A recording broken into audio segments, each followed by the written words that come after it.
Hey guys, what is up? It's Dusty here, and welcome back to another crypto video. And once more, I am really happily making this video for you guys, knowing that the XRP price is doing so amazing right now. I mean, the fact that we bought over the last couple of days here, and we're actually buying at this dip, really makes me feel good, guys. It really makes me feel good. Now, what doesn't make me feel so good is the fact that the SEC is literally trying to delay the Ripple v. SEC lawsuit as much as they humanly can do. One thing which just came out is that the SEC has filed a further reply in support of its motion to compel Ripple to search for and produce Slack communications. And I've, of course, read through the most important parts of this as of this point already. And, well, key of it is they don't want to back down. And as we've already seen with almost any of these discussions, well, it's a fierce battle, and we really have no idea who's going to win this. Now, Jeremy Hogan, a very well-known lawyer in the crypto space by now, has actually stated that there's a good chance that Ripple has to abide by this request. Then again, our own common sense would suggest that no, they kind of don't, because it makes absolutely no sense. If Ripple were to have to look through thousands upon thousands upon thousands of messages, taking weeks upon weeks upon weeks, it just isn't really logical. But here it says, Ripple does not dispute that it previously agreed to search and produce Slack messages for the 22 custodians. I have nothing to say about that. I mean, it's a good argument that they have. If Ripple agreed to it first, you can't really back out anymore. True. Ripple does not dispute that most of Rule 26b1's proportionally factors favor production of the Slack messaging. Again, debatable, definitely debatable. 3. Ripple's relevance, burden, and timeliness arguments aren't unavailing. This is basically saying, well, Ripple says that we do not really know if it's relevant, the things we are about to get, that it's heavy of a burden, and that in terms of time, it doesn't really make sense. What's more, it's just things we can discuss for months, years. We could discuss this forever. We won't really come to a conclusion, as it's all a opinion-based thing right now, as I personally get it. Why? Well, because in the end of things, Ripple made a mistake.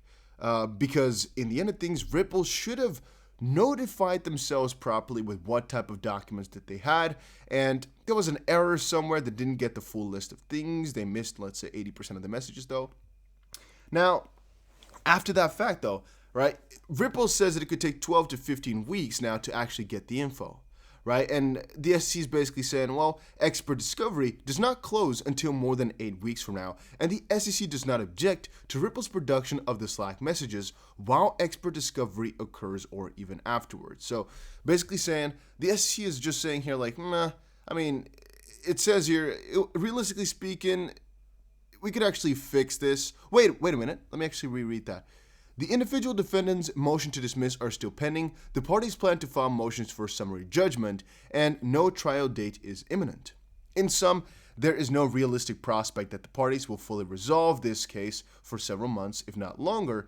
Thus, unlike in Milbeck v. BITRUE, upon which Ripple relies in other respects, and where the trial was scheduled for just weeks after the motion to compel Slack documents was filed, there's no need here to cut off discovery of documents that are critical to the trial and that Ripple agreed to produce until last month. The court should not excuse Ripple's production of critical Slack documents simply because Ripple's vendor made a data collection error that was discovered by the SEC diligence, not by Ripple's, late in the fact discovery period. Yeah, it's definitely an interesting little battle right here, guys. One thing which I guess is made apparent is that they are not really looking to settle, because they're basically saying here that literally, in sum, there are no realistic prospect that the parties will fully resolve this case for several months, if not longer. So, I'm thinking about this right now. This is a key piece of information. Guys, I'm freaking tired, man. I mean, it's 3 a.m. almost. Let me be tired a little bit, okay? I'm just thinking here as well, though, the fact that they're saying that right now, could it be something to put us off trial, off the course, or is it really what they're personally thinking too? Ooh, this is a debatable one. This is interesting. I didn't expect to read that in there, actually. Of course, okay, to be honest with you, I've already read it, so I did know it was going to be there. But still, I was still pretty shocked to see such lines in there. Right? What should we think about something like that?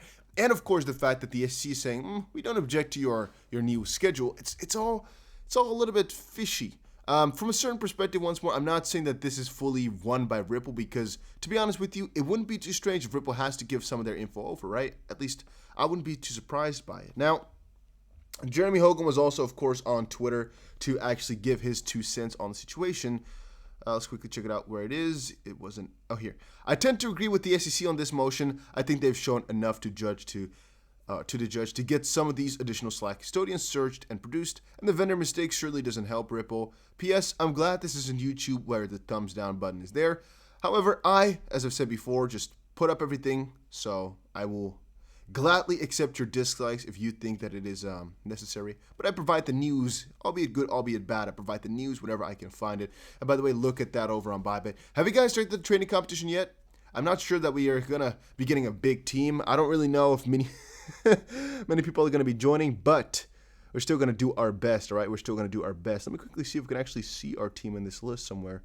I don't know where exactly to find it. Yeah, I don't know where to find it, guys. Through maybe here, troop throwdown. No. Home, or can we find it down below here? Oh, here we can see. Let's see if DashDBC can be found in this list. Let's see if any people have joined. Not just quite yet. We're still at 2 people in our team as of this point. Make sure you check it out. Make sure you join it. A link is down below. I hope that's the proper link, but I do believe so. All right. So make sure you check it out once more. A link is down below for that. Let's see what else we got, guys. John Dean said, Hinman stated that if you ask 10 different law firms, you get 10 different opinions. If Hinman told Ripple and Brad Garlinghouse that he believed XRP was a security, who cares? That's one opinion, and it was coming from a guy whose law firm was on the board of the Ethereum Alliance. So what they're saying right here is that one person, literally that's it, said, XRP is not that good, just stay away from it, something like that. While not trying to give out tips, not trying to help, he's just saying, he's bearish on it, basically. Now, even though he has a high-ranking position at the SEC, debatably, but okay, it doesn't mean he all of a sudden has anything to say about that. And some people say, but did Ripple come up to the SEC to ask questions? And if they denied if they basically said you shouldn't continue with your operations yet you did, then it's yourself to blame. Yes, but no. If the SEC doesn't give an official opinion, but gives an individual opinion on it or a recommendation to do something in some degree, it's a really difficult situation. I've expressed that a couple of times before. We also still do not know exactly what is true, what is not true, and we don't know if the whole entire SEC deliberated this or if it's just one person saying that. It's all just such a little fishy part, guys. It's really, really difficult for right now to figure out exactly. And to come back to this one, in the end of things, it's not necessarily a bad message. It's not necessarily a bad case. However, I think that this is going to lead to something more because I firmly believe if the SEC is going to be approved to get Ripple's communications, then most likely the SEC also has to make some concessions on their own deliberative process privilege. And they're basically going to have to give over quite a lot more information just to kind of make the level playing field here once more, right? That's what Ripple was kind of asking for before. And I think here again, right, if Ripple has to give up so much extra troubles of work, weeks maybe, when thousands upon hundreds of thousands of dollars, that the SEC has to cut some expense too and try their best to get some info on the table. At least, once more, that is what my own personal gut would tell me. I have so much other stuff to talk about actually here. Let me see. We already talked about Bybit. Make sure you check it out. Just Bybit in general. It's a pretty cool exchange. It's the one that I use. I have an entire story about Bank of America and Thailand, but we'll skip to that one for a little bit later today. Little fun fact. The biggest DeFi hack ever. The hacker still has $141 million. Did you guys know? Poly Network hacker still holds $141 million from the recent crypto heist. Mr. White Hat still needs to provide its private key authorization to release the funds. So, to be honest with you, I don't think that's really a big deal because from a certain perspective, as I've explained before, if he stole about $600 million, right, and you're a person, for example, who had let's say you had $1 million in your Poly Network vault, right? And in the end of things, about $600 million were stolen. If 450 gets put back in, You got out of your million. You thought you lost everything. You thought you lost 95%. All of a sudden, you only lost a quarter of all your money. It might be very annoying, yes, but if you thought you lost everything, you got 3/4 back, all of a sudden you have 750,000 again. I wouldn't complain, to be honest with you. I would be like, oh, damn, thank you so much, right? White hat hacker, black hat hacker, I don't give a crap. Got at least 3/4 of my money back, right? At least we're on a path again towards the top. You're not, completely just thrown into the freaking garbage. So I would be kind of happy. Now, I mean, he's still he's making interesting choices to steal 600 million, give 450 million back, and then keep 140. I'm not exactly sure why that is going on in that way. Then again, as I've explained before, I see it from a couple of different ways. I mean, first of all, I think the bounty should have been at least a couple $1 million, like for example 4, maybe 5, because if he's stolen 650 million, you got to kind of reward that guy for actually bringing it back to you, right? This is potentially why such a small reward. That guy should have been given at least 1% of the money that he stole, I personally find. Once more, finders keepers from a certain perspective. He found it, he kept it, and he's getting a really small fraction, 1/10 percentage. Then I had some other stuff here. This is just the title alone, man. This is the toxic energy which I want to kind of portray upon you guys. Okay, let's hear me out. All right, make sure you press the like button, by the way, if you're enjoying these episodes. How my ex-boyfriend accidentally gave me Bitcoin to buy a new house. Well, it's interesting. When Amy and her boyfriend broke up in late 2018, the end of a 2.5-year relationship after she found out he's been cheating on her, she didn't expect to get anything else out of it, but then, as she was looking into buying a house earlier the year, the 20-something-year-old healthcare worker had a surprising revelation.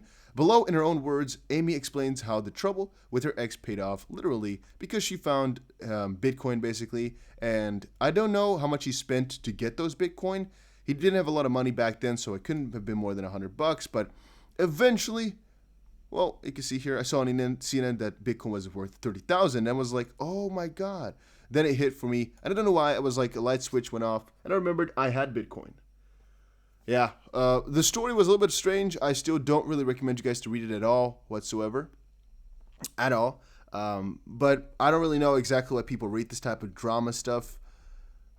Entertainment?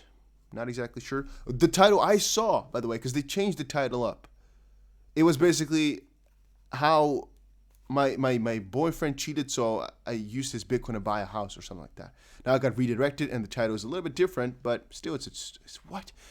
And then these two things I'll cover on 5-Minute Crypto, I think. Bitcoin gains strength as Friday's 600 million Bitcoin options expiry approaches, and Ethereum on exchanges hits a record low staked. Ethereum nears about 7 million. Yeah, we get that, right? We've talked about this before, but I'm going to talk about it more on my 5-Minute Crypto channel. So stick around, stay tuned, follow those channels, and yeah, that was definitely it for today's video. Hopefully you enjoyed it. See you guys again in another one later today.